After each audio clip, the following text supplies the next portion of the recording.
Hello, hello. This will be the second video for joining the FRC code team, and it's just going to be a big, like, top-down overview of how our code works and how it like connects to the robot and runs everything.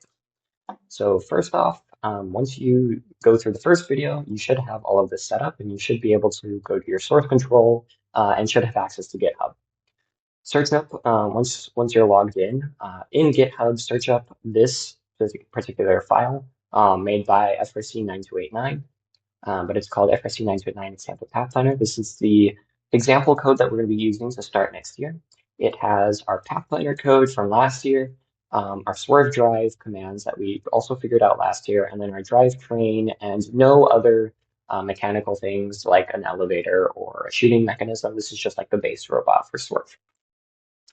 So for a top-down view of how everything works, you have your source main, and every time you run the robot code using the NI tools, National Instrument tools, it's going to run this deploy here, but specifically it's going to run the build.gradle.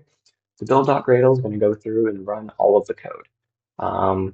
So the other thing that you're going to need to check on just before you make sure all of the code works, make sure all of your vendor defs are updated, and then you can from there you can go into the actual coding. The way our code works is you start in the main, it comes over here and it runs this part of the robot right here. So the Gradle Rio runs the main portion, which is public static void main. So it runs like any real Java application, which starts our robot. This comes over to the robot.java, and from here it runs all of our different periodic functions. So whenever it's the basic robot periodic, there is a disabled one, a autonomous, teleop, and test. We're not going to be using the simulation or the test all that much, but the main things to know is how the teleop and the autonomous work. For autonomous, this is going to be where we put our code or to run our code for a completely autonomous period of the game, and then our teleop will stop the autonomous and then run our basic code. From there, we go to our robot container. This is where we set up all of our inputs, outputs, and we get all of our different groups and subsystems working. We set all of that up here, and then we make all of our autonomous choosers and autonomous paths, which will be used in the path planner part of this video. And then we also set up our controller right here, which will be in configure bindings, where you set up all of the controller things. From there, the important thing to note is you have two main utils. This is where we put all of our IDs. So we've put them all in the same place to make it easier to know where everything is.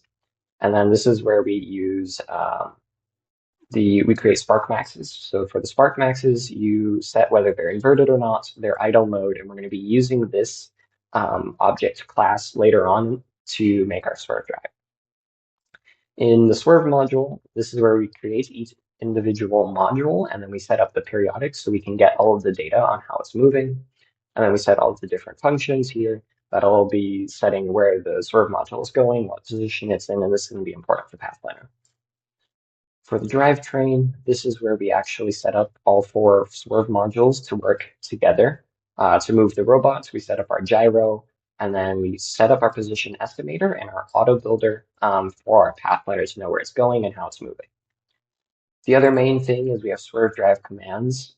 This is important because this links the robot container with our swerve modules and drivetrain, which connects the different parts of the subsystem to be able to work in unison and actually move the robot in a sense. This uses the drivetrain swerve drive, and in drivetrain, that's where we use the spark maxes, which tell the motors what to do. From there, the important thing is inside of our deploy, we have our path planner. So every time you need to make sure the path planner is updated before you can actually run the robot with the new Auton code. This includes all of our autos that we've created and all of our paths. And this is actually an exact copy of the path planner.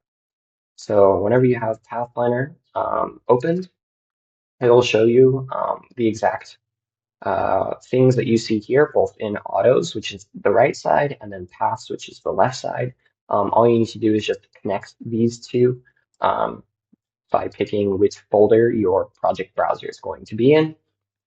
And then you can edit the path in Path Planner, and then it'll auto update, or it should auto update, but I would make sure just by clicking on it, and you'll be able to see the different conditions and rotation constraints. For Path Planner, in terms of an overview of Path Planner, the main things that you need to keep in mind is telemetry. When you're running the robot, this will show you that where the robot is moving relative to where it's supposed to be moving. And that's pretty much it for that.